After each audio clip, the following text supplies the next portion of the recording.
pessoal, tudo bem? Hoje a gente vai responder mais uma questão do exercício 2 de Química, parcial J, tá? Do Alticho. Esse exercício 2, como eu já disse várias vezes, ele envolve muitas questões teóricas. Então, caso você tenha dúvida na teoria, procura, porque eu já fiz algumas aulas teóricas para vocês, beleza? Vamos lá, então. Ele fala assim: considerando unicamente os elementos do terceiro período. Então, os elementos do terceiro período. Quais são os elementos do terceiro período? A gente vem aqui na tabela periódica e vê que os elementos do terceiro período são esses aqui, ó. Como que eu sei? Aqui, ó. 1, 2, 3. Esse aqui é o terceiro período, beleza? Então,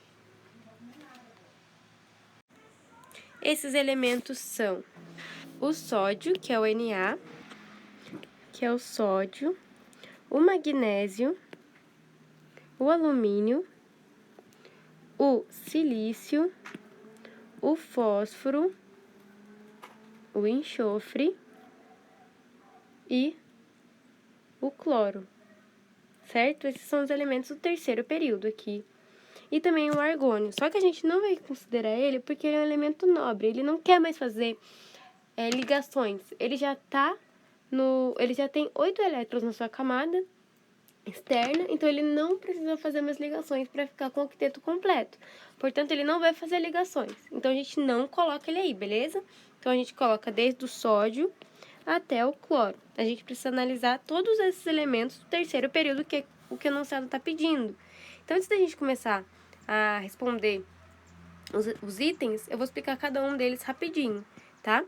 O sódio, ele está na família 1A, ou seja, ele é um metal alcalino, ou seja, ele tem a capacidade, se ele é um metal, de doar um elétron. Todos os metais têm capacidade de doar elétrons, como o magnésio. O magnésio está na família 2A, então o magnésio tem a capacidade de doar 2 elétrons. Quando ele tem capacidade de doar, gente, a gente tem que colocar que ele é um cátion, ou seja, que ele é o Na+, o Mg2+. E como que eu sei os NOx dele? Porque isso depende da família que ele está. Por exemplo, o sódio, todos que estão na família 1A, tirando o hidrogênio, eles são metais alcalinos. Ou seja, eles vão doar um elétron, Os que estão na família 2A são metais alcalinos térreos. Ou seja, eles vão doar 2 elétrons. Então, eu sei que é 2+, que vai estar em cima desses elementos. O alumínio, que o boro, ele não é um metal, viu? Ele é um não metal, então eu não considero o boro. Só que do alumínio para baixo, são metais também, do terceiro período. Ou seja, é o Al3+, porque ele vai ter capacidade de doar 3 elétrons. Aí, a partir do silício, aqui a gente já vê que eles não são mais metais, né? Tudo que está nessa linha aqui depois, separa o que é metal de não metal. Então, o silício, o fósforo, o enxofre e o cloro são não metais. Então, a gente tem que agora fazer diferente. O silício está na família 4A. Então, ele tem 4 elétrons ao seu redor, na sua camada mais externa. O fósforo está na família 5A. Então, ele vai ter 1, 2, 3, 4, 5 elétrons ao seu redor. O enxofre está na família 6A, ou seja, ele tem 6 elétrons ao seu redor. Então, 1, 2, 3, 4, 5, 6. O cloro está na família 7A. Isso significa que tem 7 elétrons ao seu redor. 1, 2, 3, 4, 5, 6, 7. Tá? O silício, ele quer fazer 4 ligações para ficar estável. O fósforo quer fazer 3 ligações, porque ele já tem 5 elétrons. Para ele ficar com 8, ele precisa fazer 3 ligações. Quem está na família 6A precisa fazer 2 ligações, porque 6 mais 2 dá 8 elétrons. Quem está na família 7A precisa fazer uma ligação, porque 7 mais 1, 8, para seguir a regra do octeto, e ficar com 8 elétrons na sua última camada. Beleza?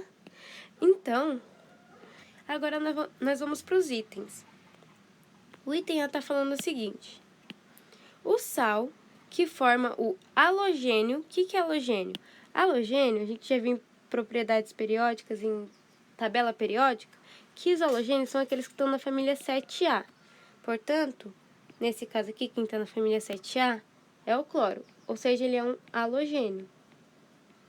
Ele quer o quê? Ele quer um sal que forma o halogênio com um metal alcalino térreo. Quem que é o metal alcalino térreo, galera? O metal alcalino térreo, eu já tinha dito para vocês, são todos aqueles que estão na família 2, tá? Que estão no grupo 2 da tabela periódica. Todos esses são metais alcalinos térreos. Então, se ele quer o que está no terceiro período, que foi o que o enunciado falou, ele está se referindo ao magnésio. Então, ele quer juntar o magnésio, que é o Mg2+, com o cloro, que é o halogênio. Esse halogênio, ele vai ter um NOx, né? Ele vai ser um ânion 1-. Por que ele vai ser um ânion menos? Porque se ele já tem 7 elétrons ao seu redor, ele quer ganhar um elétron. E quem quer ganhar um elétron, e a gente está falando de um composto iônico, e não de uma molécula, isso aqui é um composto iônico. Por quê? Porque eu tenho um metal aqui, um metal alcalino térreo, com um não metal. Então, se eu estou falando de um enlace iônico, eu estou falando de um cátion, no caso aqui é o magnésio, e de um ânion, que nesse caso é o cloro. E ele é um ânion menos 1, porque menos 1? Porque ele já está na família 7 e ele quer ganhar mais um elétron para ficar estável. Portanto, agora como eu faço para juntar? O magnésio quer doar 2. Cada cloro recebe 1. Então, eu vou ter um cloro recebendo e eu vou precisar de outro cloro para receber o outro elétron que o magnésio vai estar doando. Ou então, você pode pensar simplesmente em trocar as cargas aqui. Fica MgCl, esse 1 que está aqui em cima vai para baixo, e esse 2 que está aqui em cima vai aqui para baixo junto com Cl. O item B, pessoal, diz o seguinte: a molécula binária de momento dipolar igual a 0 e ângulo de 109,5 graus. Quando ele fala assim, que ele quer um momento dipolar igual a 0, a gente já viu nas aulas teóricas que momento dipolar significa polaridade. E quando é igual a 0, é porque não tem uma polaridade, é no polar. E o ângulo de enlace de 109,5 graus é quando eu tenho uma geometria molecular. Então, isso aqui está em aula de geometria molecular, igual a tetraédrica. O que é uma geometria tetraédrica? Uma geometria tetraédrica é aquela que faz 4 ligações e não apresenta parte de elétrons livres.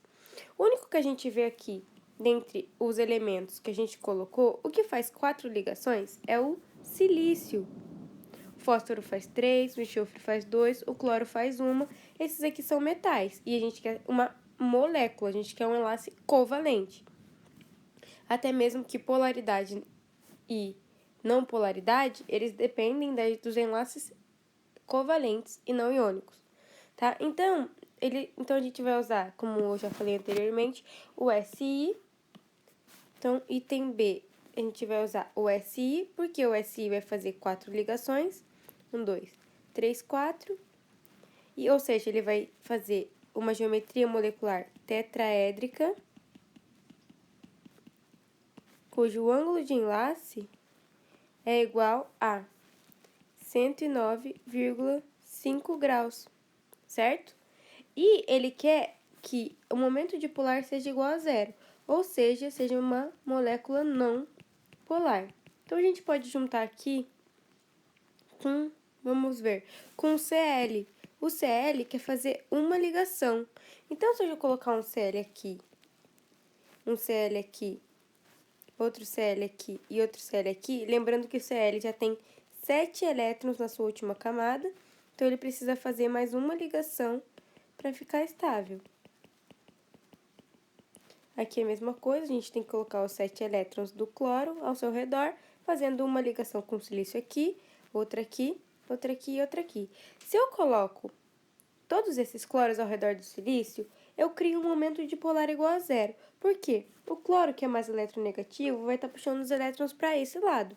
Esse cloro vai estar puxando para esse, esse outro para esse e o outro do outro lado vai estar puxando para ele. Ou seja, a maneira com que puxam os elétrons, esses cloros aqui, é da mesma maneira. Por isso, a força resultante dessa molécula é igual a zero. Então, o seu momento dipolar é igual a zero. Ou seja, ela vai ser uma molécula não polar. Tudo bem? Então, aqui é o SiCl4. Essa é a resposta dessa questão, desse item B. E por que eu não posso juntar com o fósforo? Gente, o fósforo ele quer fazer 3 ligações. Eu vou juntar uma molécula que quer fazer 4 ligações com 3 ligações, uma molécula que quer fazer 4 ligações com duas ligações do enxofre. Até dá para fazer essas ligações. Só que elas vão ser moléculas muito complexas e ela não vai ser uma molécula tetraédrica. O item C diz o seguinte, que ele quer a molécula binária de geometria molecular piramidal. Gente, eu sempre falo que geometria molecular piramidal... Gente, vai dar uma olhadinha em aula de geometria molecular, tá? Geometria molecular piramidal é a geometria molecular que eu tenho 3 ligações, tá? Eu tenho um átomo central que quer fazer 3 ligações e eu tenho a presença de um par de elétrons livres. Dentre esses átomos que a gente escreveu aqui, qual é o único que faz 3 ligações? O único que faz 3 ligações é o fósforo. Por quê? Porque ele está na família 5A, então ele precisa fazer mais 3 ligações para ficar com 8 elétrons na sua camada externa. Então, o fósforo é quem vai fazer 3 ligações, 1, 2, 3, e vai ter a presença de um elétron livre, de um par de elétron livre. Então, nesse item C, a gente vai usar aqui C. A gente vai usar o fósforo. Tem um par de elétrons livres e vai fazer 3 ligações. A gente pode juntar esse fósforo, gente, com quem? Com quem quer fazer uma ligação. Como aqui, por exemplo, o cloro. O cloro só precisa fazer uma ligação para ficar estável. O enxofre precisa de 2 ligações, o silício de 4 ligações. Lembrando que eu não posso usar o sódio, o magnésio e o alumínio, porque é uma geometria molecular. E nas geometrias moleculares, eu tenho que usar não metais, né? Por quê? Porque é entre os enlaces covalentes e não os enlaces iônicos. Então, aqui, eu vou juntar com o cloro, que o cloro quer fazer uma ligação, outro cloro que o outro quer fazer uma ligação e outro cloro que eu quero fazer uma ligação. Lembrando que os cloros, eles têm 7 elétrons na sua última camada. Então, eu preciso aqui colocar todos os 7 elétrons na sua última camada. Mas ele só vai estar fazendo aqui uma ligação com esse fósforo, uma aqui e uma aqui. Portanto, 3 ligações e um par de elétrons livres. Isso caracteriza uma geometria piramidal. Uma diquinha aqui rápida para vocês. Sempre que ele estiver falando de geometria piramidal, normalmente, na realidade, você vai usar os átomos da família 5A. Por quê? Porque como, por exemplo, o nitrogênio, o fósforo, eles têm 5 elétrons ao seu redor, eles vão ter um par de elétrons livres e eles precisam fazer 3 ligações para ficarem estáveis, tá? Então, isso aqui é uma regrinha muito legal que a gente pode tá guardando na cabeça. Falou de geometria piramidal, a gente pode pensar na família 5A. Por quê? Porque eles precisam fazer 3 ligações para ficar estáveis e vão ter a presença de um par de elétrons livres. O item D fala o seguinte: a substância que, dissolvida em água, conduz corrente elétrica e está formada pelo metal alcalino e o elemento que forma um ânion divalente. Primeira coisa que a gente tem que entender aqui é que ela se dissolve em água. Se dissolve em água e conduz corrente elétrica, se ela conduz corrente elétrica dissolvida em água, isso significa que é um enlace iônico. Os enlaces covalentes não conduzem corrente elétricas dissolvidas em água, porque não formam cátions e ânions. E para conduzir corrente elétrica, ele precisa formar cátions e ânions, íons, certo? E os covalentes não fazem isso. Por isso que são somente os enlaces iônicos que conduzem corrente elétrica dissolvidas em água. E ele está falando que quer formar por um metal alcalino Quem são os metais alcalinos? São aqueles que estão na família 1A da tabela periódica, portanto, está no terceiro período, portanto, a gente está falando do sódio aqui, então a gente vai ter que juntar item D. A gente vai ter que juntar um sódio, Na+, que é um metal alcalino, com um elemento que forma um ânion divalente. Como eu sei quem é quem forma um ânion divalente?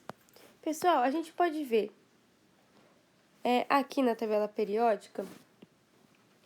Claro, a gente tem que analisar só os que estão no terceiro período, porque foi o que o enunciado falou, né? Só os elementos do terceiro período, não se esqueçam disso, tá? Você não pode, por exemplo, pegar o flúor, o oxigênio, são só aqueles que estão no terceiro período, beleza?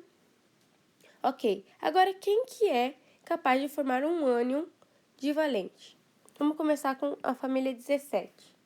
A família 17, ou 7A da tabela periódica, que é a família dos halogênios, se eles vão juntar com o metal, eles formam ânions, tá? Os ânions que eles formam, eles têm a capacidade de ganhar, de atrair um elétron, porque eles estão na família 7, eles precisam de um elétron para ficar com 8, ok? Então, eles seriam assim, ó, X menos, né? Eu coloquei aqui um átomo genérico X. Já o que está na família 16, ou 6A, eles precisam ficar com 8, portanto, eles precisam ter mais 2 elétrons, ok? Então, se ele está com 6 elétrons, 7, 8, ele precisa de 2 para ficar estável. Portanto, eles vão ser ânions divalentes, 2 vezes negativos. E é isso que o enunciado, que o item D está falando. Ele está falando que ele quer um metal alcalino, que a gente viu que é o sódio, nesse caso, junto com um ânion divalente, que no caso aqui vai ser um enxofre, porque ele é um ânion que tem a capacidade de ganhar 2 elétrons. Então, a gente vai juntar aqui com o Na com enxofre, 2 menos. Lembrando que o sódio tem a capacidade de doar um elétron, então eu preciso de um sódio. Mas o enxofre tem capacidade de ganhar 2. Então, ele vai precisar de um e vai precisar de outro sódio, porque o sódio só pode doar um, e o enxofre tem que ganhar 2. Então, ele vai precisar de 2 sódios para cada enxofre. Portanto, é Na2S. Ou você simplesmente pode trocar as cargas. O 2 que estava aqui em cima, ele vem aqui para baixo, e o 1 que estava aqui, ele fica aqui implícito, né? Não precisa escrever, ele fica aqui embaixo. Então, a resposta desse item é Na2S. Beleza, galera? Qualquer dúvida, questão, pergunta sobre esses itens, eles são bem teóricos, tá? Podem me mandar nos comentários.